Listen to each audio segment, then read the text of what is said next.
थोडं थोडं लावायचं. रामकृष्ण हरी. मस्त असे वडे बनवले मटकीच्या मुगाच्या डाळीचे. मस्त अशी 5 पांडवांची पूजा करून घेतली. आणि मी अशा हाताने तोडून बी बनवते, पण असे झारून पण बनवते. बघा असे बनवले मस्त असे.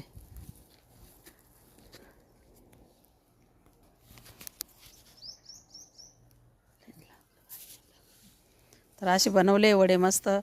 बघा, मटकीची डाळ, मुगाची डाळ आणि हरभऱ्याची डाळ. तर असे बनवले. असे मस्त वाळत टाकले. आता उन्हामध्ये उशीरच झाला थोडा बनवायला बी. तर बनवले असे मस्त.